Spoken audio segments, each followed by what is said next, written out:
Let's talk about the rappers for a minute. Can we talk about the rappers for a moment? Let's talk about Tupac Shakur for a moment. Tupac Shakur is a child of the 60s. Tupac Shakur, born out of the spirit of the revolution of the 60s. Tupac Shakur, fire in his bones,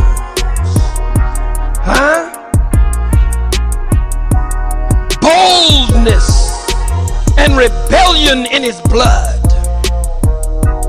Born from his beautiful, bold Black Panther mama, Afeni, sitting in the jail cell, a revolutionary woman carrying the fruit of life, marking the child in her womb, marking the child with rebellion, marking the child with insurrection, marking the child with a spirit to not go along with what's been going on.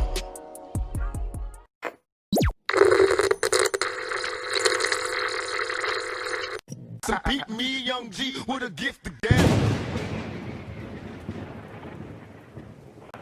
Some y'all are freak, some y'all are freak of the week. Hey, what up, it's Liquor Vicious, aka Dan Vicious. You know I'm chilling with my boy Gab and Makaveli Media. You don't know the thing.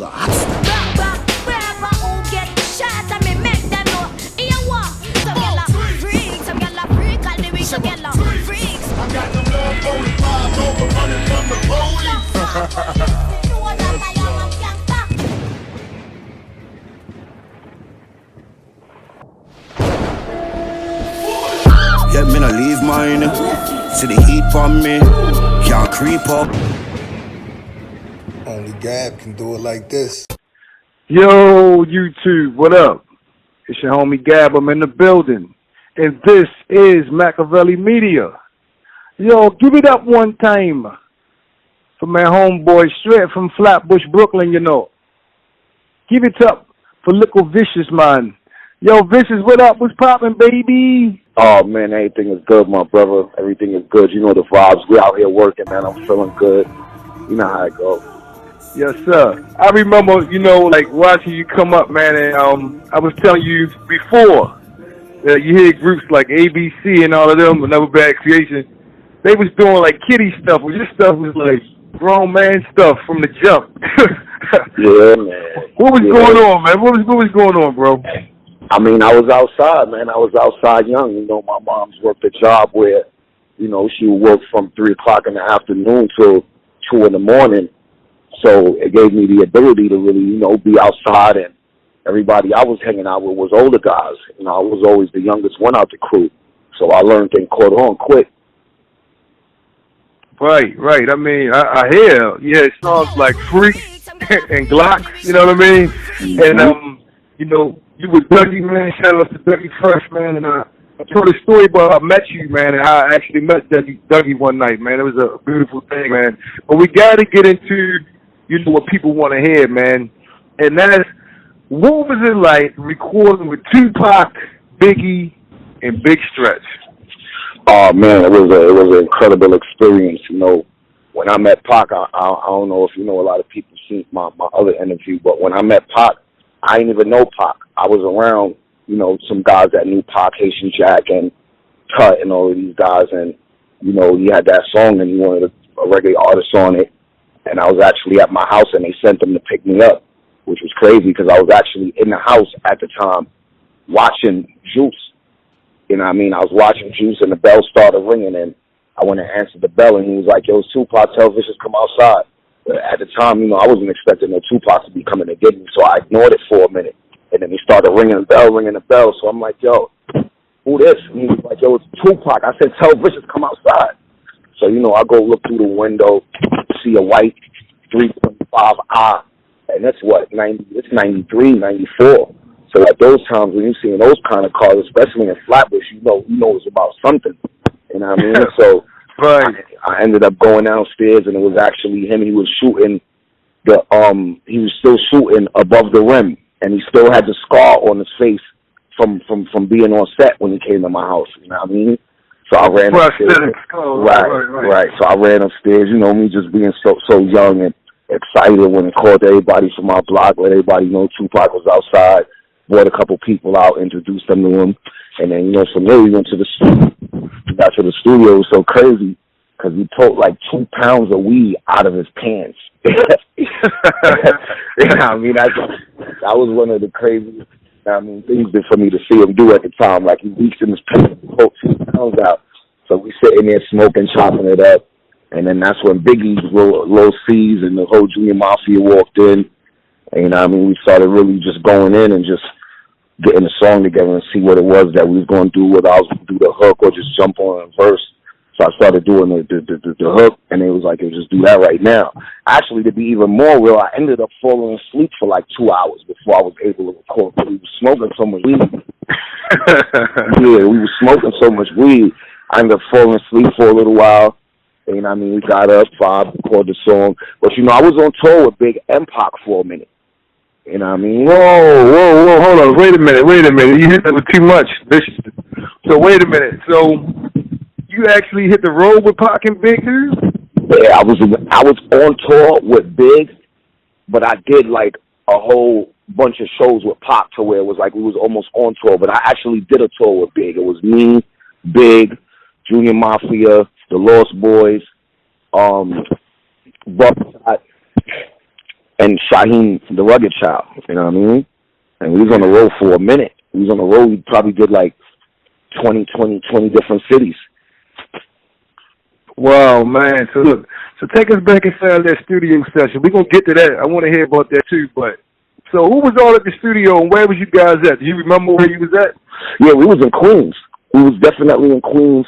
I'm not sure of what studio it was in Queens, but it was me, Big, Pac, the Outlaws, Stretch actually, E Moneybags, and my manager Donovan Thomas, and he's from Jack.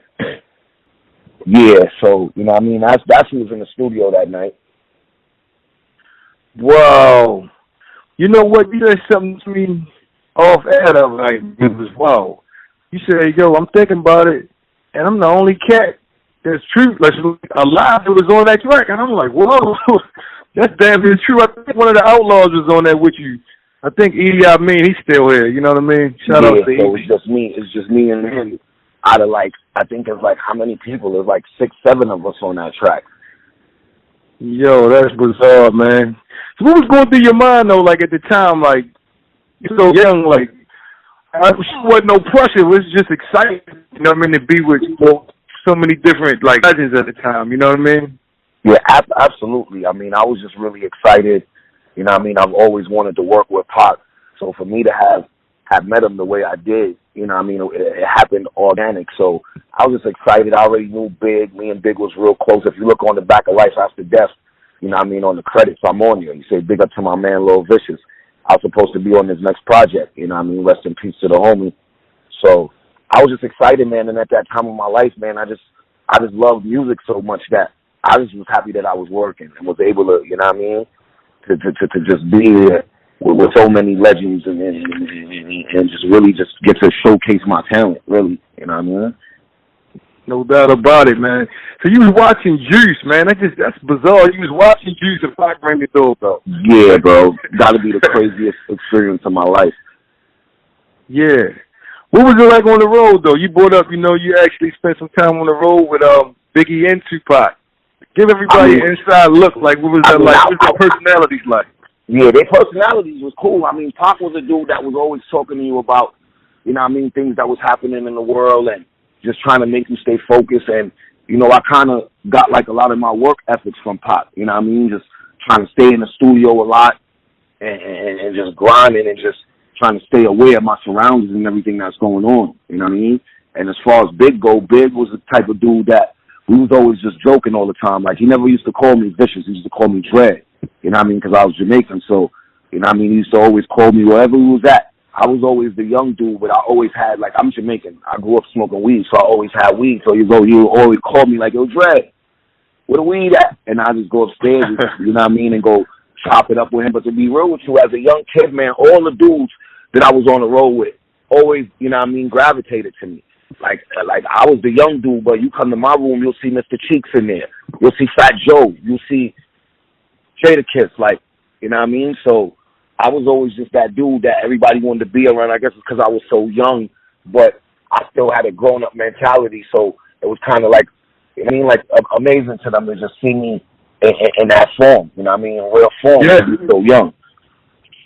No doubt about it. I'm telling you, you can see it on the screen, you know. You can see it watching from afar, like, yeah, you know, something different about Shorty, you know what I mean? Yeah. So, look, Vicious, man, what you got popping now, though? Tell the people what's going on right now. Well, right now, I just dropped a new song. It's called Creep. It's on all platforms. I actually dropped 2. Creep is more like a Brooklyn Pop Smoke. You know, I'm a Brooklyn baby forever. You know what I mean? So it's more like a Brooklyn Pop Smoke type of vibe. And then I got my regular vibe, my regular dancehall hip-hop joint. It's called Temperature.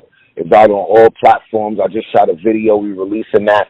You know, I'm planning right now. We plan to do a little old school tour with me, A+, Shaheem, just the dudes from my era. But, you know, I'm working right now. I'm just working, staying focused. I'm working on this documentary where you're going to see a lot of these things that I'm talking about with Pac and Big. I was fortunate to have a manager at the time that liked to film everything. So I got a lot of footage for a lot of these things that I talk about. So, you know, when this documentary come out, it's going to really enlighten people on what it is that I really was doing, you know what I mean, back at those times and what I really brought to the game. Because I don't really think like a lot of people really know, you know what I mean, like a lot of the things that I've done in this industry. But, you know, we're gonna make it happen. We're going to show the people, y'all can see and get a clear vision of what it is that I really do. Facts. So, you know what I mean? Facts. Hey, man, if you got some footage of that Pac and Big and Stretch and all you guys in the studio, anything around that era is going to be fire. I got all that. I got all that. So it's going to be a movie. Hey, man, I want to thank you for coming through, man. Tell the people where they can find you on social media, fam. Yes, Don_Vicious on Instagram.